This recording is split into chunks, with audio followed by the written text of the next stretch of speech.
três. Olá, pessoal. Bem-vindos ao Psicanálise no Divã, o podcast que junta Freud com o cinema e a vida real. Eu sou Gislane e hoje nós vamos destrinchar o recalque. Bom, no nosso episódio, Recalque em Freud e no filme A Ilha do Medo, com Leonardo DiCaprio, representado por Andrew Ladies, que foi um homem que matou a sua esposa após encontrar os seus filhos mortos no lago. Conosco nós vamos ter um time estelar, especialistas em teoria freudiana, analistas do filme, que vão conectar esse assunto com o nosso dia a dia. Então, quero convidar aqui minha amiga Beatriz para dizer para nós o que esse recalque, esse porteiro da mente faz com a gente, Beatriz. Olá, pessoal. Bom, ele empurra memórias ruins para o inconsciente, mas elas sempre acabam voltando como fantasmas, tipo assim, na Ilha do Medo, né? Uhum. Vamos conversar com os especialistas para entender o básico sobre o recalque. Gabi, Neri, boa noite para vocês. Boa noite. Bom, Neri, como especialista, defina para nós, para quem está começando sobre o recalque. Bem, o recalque é a defesa principal para proteger a mente do sofrimento. Ele divide o psiquismo em duas partes: a consciente, que você sabe e controla, e a inconsciente, o porão escuro onde ficam desejos proibidos. Para Freud, o recalque é dividido em dois tipos: o recalque originário, primário, é passivo e acontece na infância, criando o núcleo vazio do inconsciente, barrando impulsos básicos, como a raiva ou a sexualidade reprimida, tipo uma porta que nunca abre. Sim.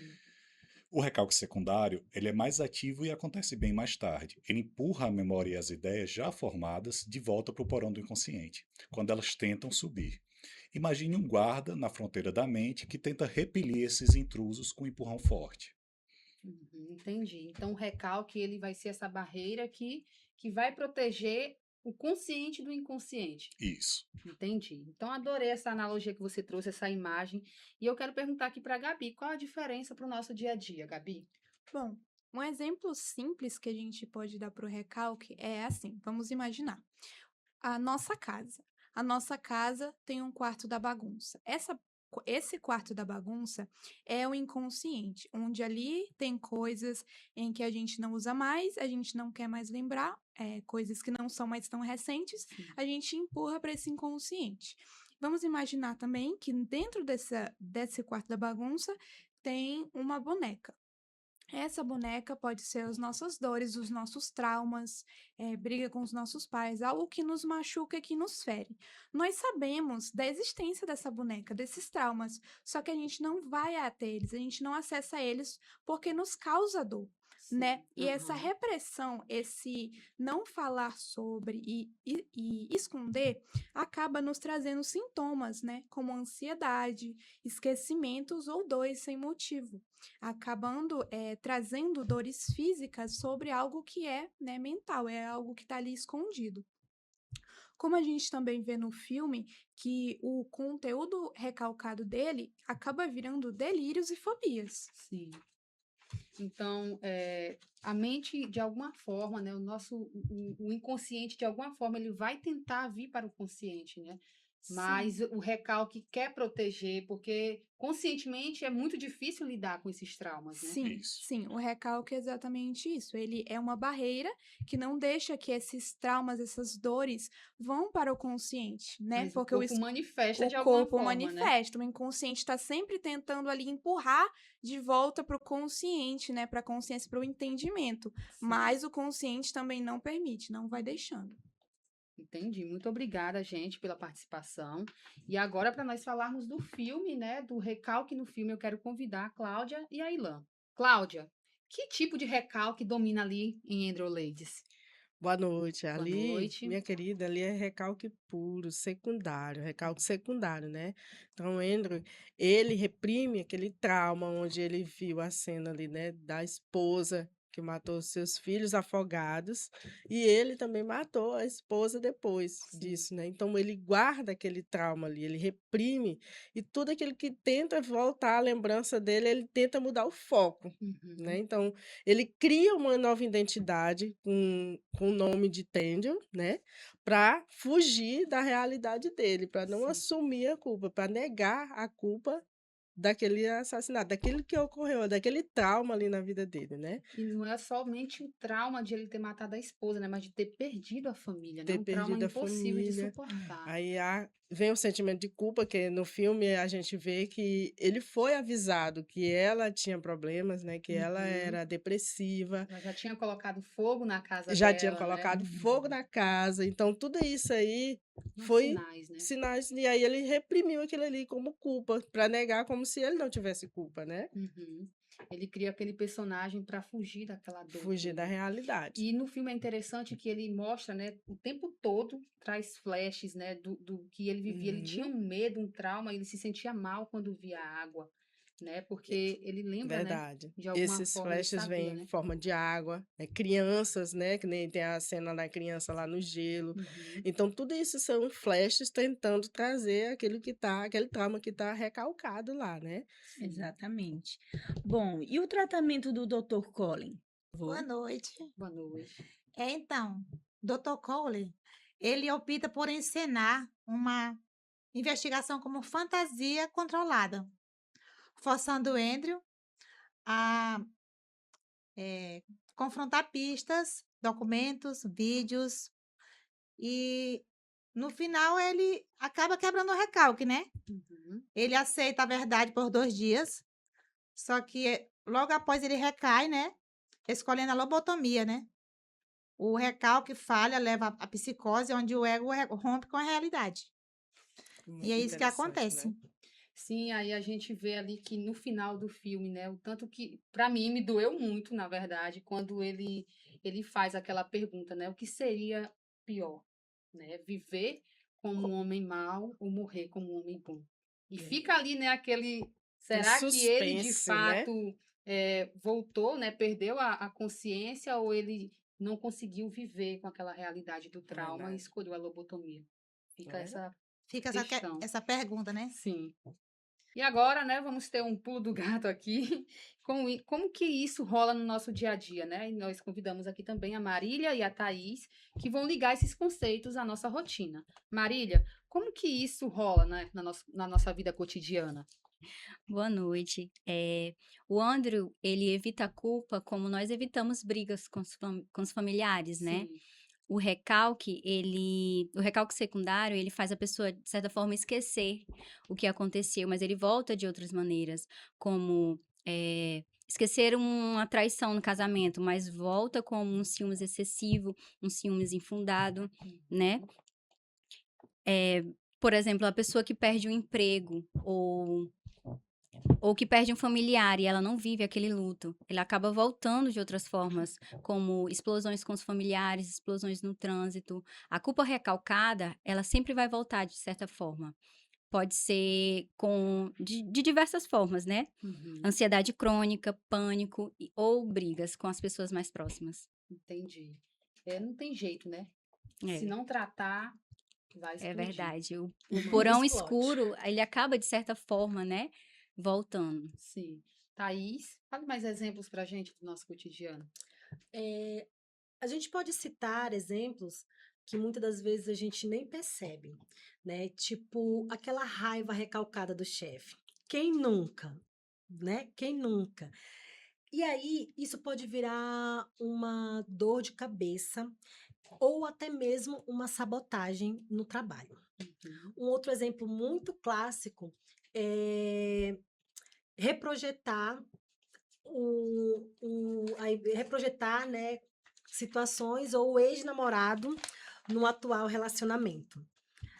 Muitas das vezes a gente comete essa falhazinha aí e nem Ato estamos falho. sabendo que estamos ali dando, né, brechas Uhum. ao recalque. E qual seria a solução, né? A solução é a terapia por associação livre, né? Que é criada por Freud, né? Freud, isso. Criada por Freud, ele usa essa terapia como forma da pessoa falar deliberadamente, né? Forma Conversar e livre, né? soltar, forma livre, o que vem. O que que isso faz, né? Isso faz com que se abra o solto, Ou seja, lá o porão, né, do Aquilo inconsciente. que a Gabi citou pra gente, né, agora há pouco. Mexer naquele Justamente. quarto da bagunça. Verdade. Verdade. No filme, o Dr. Colin, ele usa a encenação como exemplo, Aham. né? Deixando com que o personagem viva aquela vida como Ted, né? Uhum. O detetive e tal. E ali ele começa a dar pistas e levar ele. Uma coisa que eu achei muito interessante foi o fato de que, em todos os momentos, o personagem, no caso, o Ted, ele estava onde o doutor queria que ele estivesse. Ele foi seguindo passo a passo, como até chegar no farol, né? Que é Sim. onde ele vive aquela dor imensa, né? Que ele retorna. O retorno do recalcado, de fato, ali, né? Justamente. Então, um meio de se prevenir, né, dessas situações na vida real é a terapia, né? Também escrever em folhas de papéis, essas coisas, e conversar, né? A melhor forma de evitar é colocar para fora, é conversar e não guardar. Sim. Até porque o inconsciente está na fala, né? Quanto mais falamos, mais nós vamos dando abertura para que a dor reprimida possa ser, não curada, mas mais fácil de conviver, Verdade, isso mesmo. né? Bom, o recalque é como um vulcão, né? Adormecido. Se ignorar, ele explode. Isso Isso mesmo. explode. E como explode. E o mais incrível, né, que eu acho no filme ali é que todos fazem parte daquela encenação, todos do hospital, até mesmo os pacientes, Verdade. né? E vão tendo sinais ali de que é uma encenação, só que a gente não percebe quando assiste a primeira vez. Depois que a gente assiste a primeira, que a gente vai assistir com mais atenção, da segunda vez, faz sentido isso daqui agora. Então é um filme que a gente indica para vocês assistirem, inclusive. É Justamente, vocês vão ter. Eu tive a experiência de que será que realmente eu sou quem eu digo que sou? É um Essa filme não que dá. mexe. É um filme que mexe, gente. Eu exatamente. indico, pode assistir. E para encerrarmos, eu quero convidar de volta aqui o Neri e a Cláudia. E eu vou direcionar minha pergunta agora aqui para o Neri. Lá no filme ou na nossa vida real, o recalque ajuda ou atrapalha? Protege, mas gera sintomas. Para Sim. Freud, via isso como uma raiz da neurose. Entendi. Cláudia, no filme A Ilha do Medo, o recalque falha? Totalmente. Né? Ali tem atos falhos. Entra e não aguenta aquelas. Uhum. Carregar a culpa. Ele não aguenta carregar essa culpa que a esposa matou seus filhos, né? Então, a sua mente quebra e surgem formas de delírio. E esses delírios é como se fosse conspiração contra ele ali dentro, naquele local onde ele está passando, aliás, por detetive ali. Então, para ele, todo mundo está conspirando contra ele, né? Isso Sim. aí são atos, né, de falhas do recalque. Marília, o que você indica, então, que seja feito para evitar o recalque na vida real? Bom, na vida real, fale com as crianças, né? Quando uma criança ela engole a raiva dos pais, do pai ou da mãe, e ela não extravasa aquilo para fora, aquilo acaba voltando para ela, né? Por exemplo, ela vai voltar ou como ansiedade ou como pânico. Às vezes aquilo acaba retornando. Então, fale com ela, converse, procure uma maneira dela verbalizar aquilo que ela está sentindo, dela colocar para fora. Então, puxando aqui para a Thaís agora, então não adianta muito, né, Thaís, a gente tentar ajeitar quando a gente já está adulta, as coisas, mas tratar desde a infância, né? Que eu Sim. acredito que não tem jeito, a gente vai ter traumas, Com certeza. né? Nós somos seres humanos. Justamente, eu acredito assim que, como a gente ouviu os nossos especialistas falando, a questão do primário é quando criança, né? Uhum. Porém, quando adulto, ele também pode surgir, que é o secundário. Então, eu acredito assim que para psicanálise em si, o segredo é colocar para fora, Isso. né? É colocar para fora para que aquilo não venha explodir, né? Para que aquilo não venha causar danos maiores, né? Até Sim. mesmo para a pessoa ou até mesmo para as outras pessoas ao seu redor. Muito bom. Ok, então vamos dizer que o recalque ele sempre vai esconder a dor, mas ele sempre volta como um fantasma, como na Ilha do Medo, né? Explique, reflita, converse, busque análise. E Isso. análise. essa é a nossa É. indicação dessa noite. Isso. Busque análise. Tem jeito, viu? Então, Tem gente, jeito pra muito sua vida. obrigada a todos que comporam a nossa mesa hoje. E você nos siga aí no Instagram, no TikTok. E depois nós teremos mais episódios sobre psicanálise no divã. Obrigada, gente.